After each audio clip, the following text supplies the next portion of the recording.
before I even bothered to put on my makeup, I took a minute to have a little Zoom with Alicia Garza. Now, y'all know Garza.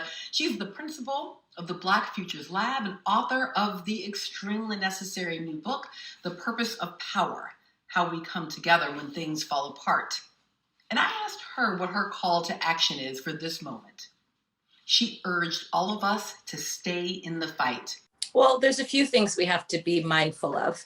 Number one, media is still getting acclimated to what protest is and what protest isn't, and who protesters are and who protesters are not.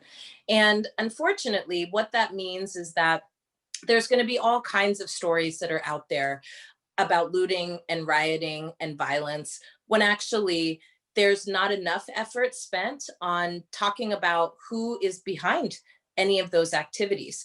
What we've seen time and time again all throughout the summer is that white militias and white nationalists are being organized and they're being activated.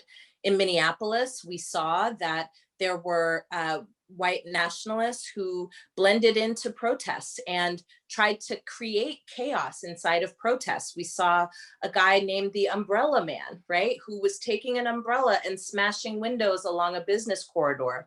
And what the news media was saying was, this is a Black Lives Matter protester. We also saw later on, just a couple of weeks ago, actually, in Minneapolis, that there were a number of people who were charged with property destruction, with violence, with shooting at police precincts. And these are people who plant themselves inside of protests to create chaos and to shift the narrative about why people are out there and what is actually happening. So we have to be mindful of that. And we also have to push news media to ask more questions. Number two, I think we also have to be mindful of the fact that, you know, in this moment, because there are forces that are trying to create chaos, that protests will often be seen as an opportunity to have a global stage for what is a political debate. And this is sad and unfortunate, because during protests, often what we see is the arrival of military and police force. And when there is harm that's being done inside of gatherings, not enough people ask who is causing the harm, but also not enough people are savvy enough to understand when it's a trap. And so it's important for us to continue, as viewers, as consumers of news, it's important for us to continue to ask the kinds of questions that we need to, including reading between the lines.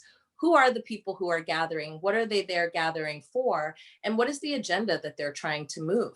Everything we've been doing, everything you're up to in your local community, whether it's partnering with organizations like Color of Change, voting, forcing the question, ensuring change on behalf of racial justice, all of those actions must continue even after the final vote is counted.